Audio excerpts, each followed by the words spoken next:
Hello दोस्तों, राधे राधे। तो चलिए अब हम लोग चलते हैं गंगोत्री धाम की ओर और वहाँ चलकर आपको वहाँ के पावन दर्शन करवाते हैं। हम लोग यमुनोत्री धाम से वापस आके गंगोत्री धाम की ओर रवाना हो रहे हैं और अभी बज रहे हैं सुबह के 8:45 और हम लोग ये चल दिए हैं गंगोत्री धाम की ओर। तो आइए चलते हैं हमारे साथ गंगोत्री धाम। दोस्तों, धरती का स्वर्ग किसे कहते हैं ये तो हमें यहाँ आकर ही पता चला है। गंगोत्री धाम गंगा नदी का उद्गम स्थान है एवं उत्तराखंड के 4 धाम तीर्थ यात्रा में से 4 स्थलों में से एक कहलाता है। नदी के स्रोत को भागीरथी कहा जाता है और देवप्रयाग के बाद यह अलकनंदा में मिलती है। यहाँ से गंगा नदी का नाम उद्गम होता है। पवित्र नदी का उद्गम गोमुख पर है जो कि गंगोत्री ग्लेशियर में स्थापित है और गंगोत्री से 19 किलोमीटर का ट्रैक है। ये देखिए, इतना सुंदर नज़ारा तो मैंने अपने जीवन में कभी नहीं देखा दोस्तों, गंगोत्री मंदिर भारत की देवभूमि नाम से विख्यात उत्तराखंड के उत्तरकाशी जनपद में स्थित है। समुद्र तल से 3048 मीटर की ऊंचाई पर स्थित गंगोत्री मंदिर या गंगोत्री धाम ऋषिकेश से 255 किलोमीटर तथा उत्तरकाशी से 100 किलोमीटर की दूरी पर उत्तर पूर्व दिशा में स्थित है। गंगोत्री मंदिर से 18 किलोमीटर की दूरी पर दक्षिण पूर्व दिशा में गोमुख हिमनद स्थित है जो कि भारत का सबसे पवित्र एवं राष्ट्रीय नदी गंगा का उद्गम स्थल है। गंगोत्री धाम उत्तराखंड के पवित्र 4 धामों में द्वितीय धाम माना जाता है। गंगोत्री मंदिर के इस ब्लॉग में हम गंगोत्री धाम के बारे में संपूर्ण जानकारी उपलब्ध कराएंगे। गंगोत्री धाम के कपाट खुलने से लेकर कपाट बंद होने तक की संपूर्ण यात्रा की महत्वपूर्ण जानकारी के साथ आसपास के प्राकृतिक सुंदरता एवं पर्यटन की जानकारी भी हम इस ब्लॉग में आपको देंगे।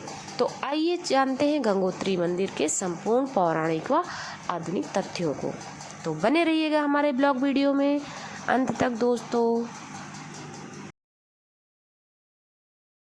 तो दोस्तों, अगर आपको हमारी वीडियो अच्छी लगे तो लाइक, कमेंट एंड शेयर करिएगा। जो लोग न्यू हैं तो प्लीज़ मेरे चैनल को सब्सक्राइब करिएगा।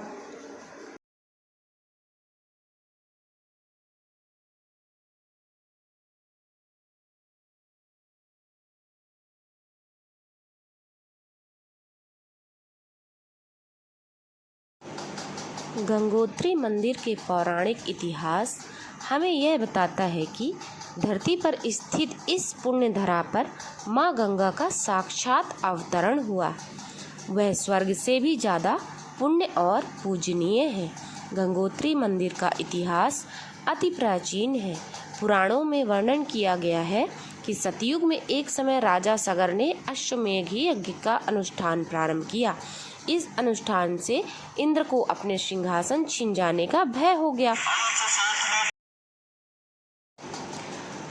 उसने राजा सगर के यज्ञ में विघ्न डालने का अभिप्राय से यज्ञ में अभिषिक्त घोड़े को चुरा लिया और कपिल देव मुनि जिस समय समाधि स्थिति में थे तो चुपके से घोड़े को उनके आश्रम के पीछे बांधकर चला गया।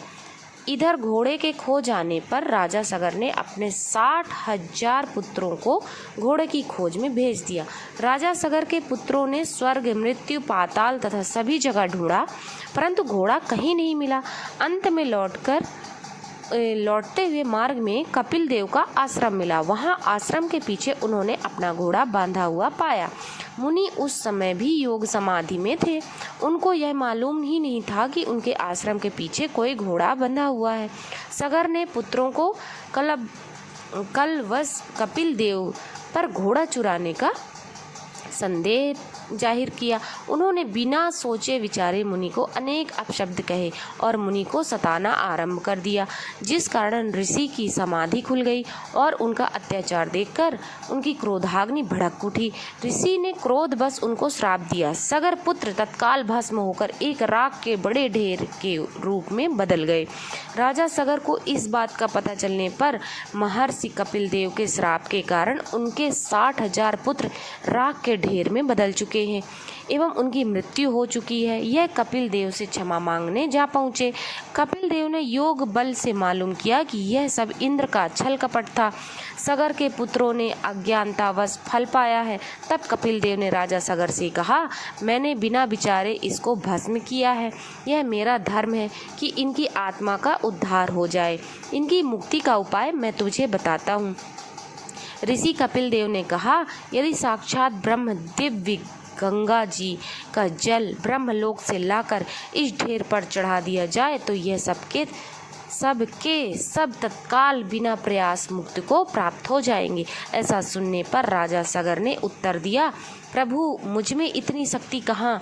मुनि ने कहा, मैं कहता हूँ इस समय अवश्य गंगा की धारा से मुक्त हो जाएंगे जब तुम्हारे ही वंश में इनका उद्धार करने वाला पैदा होगा। राजा सगर की तीसरी चौथी पीढ़ी में राजा भगीरथ का जन्म हुआ। बाल्यावस्था व्यतीत होने पर जब उनको राज सिंहासन प्राप्त हुआ तो उन्होंने यह प्रतिज्ञा की कि जब तक मैं उन पितरों का उद्धार ना करूँगा तब तक मैं राज नहीं करूँगा। गंगा को धरती पर अवतरित करने एवं अपने पितरों का उद्धार करने के लिए राजा भगीरथ राजपाट को त्याग कर सीधा हिमालय को चल पड़े और वहाँ हिमशृंग पर श्रीमुख या श्रीकंठ था। आहार निद्रा और भय को त्याग कर उग्र तप गंगा प्राप्ति के लिए करने लगे। भगीरथ का ऐसा कठिन व्रत और तप देखकर गंगा जी ने ब्रह्मलोक से आकर उन्हें दर्शन दिया और वर मांगने को कहा। भगीरथ ने अपना मंतव्य बताया। तब भगवती गंगा ने कहा, मैं तेरी इस उग्र तपस्या से वशीभूत होकर मृत्यु लोक में आने को तैयार हूँ, परंतु त्रिलोक में एक महादेव के अतिरिक्त ऐसा कौन है जो मेरी धारा के प्रबल वेग को अपनी शक्ति से थाम सके, क्योंकि यदि उसको ग्रहण करने वाला ऐसा शक्तिशाली विद्यमान न होगा तो धारा के गिरते ही पृथ्वी के खंड खंड हो जाएंगे। तब भगीरथ ने भगवान भोलेनाथ का व्रत किया। यह तब भगीरथ ने एक दूसरे हिमशृंग पर किया था जिसका नाम सुमेरु और सतोपंथ है। तब शिवजी ने भगीरथ को दर्शन दिया और वर मांगने को कहा। तब भगीरथ ने स्तुति करने के पश्चात अपना मंतव्य बताया। शिवजी गंगा के वेग को धारण करने के लिए तैयार हो गए।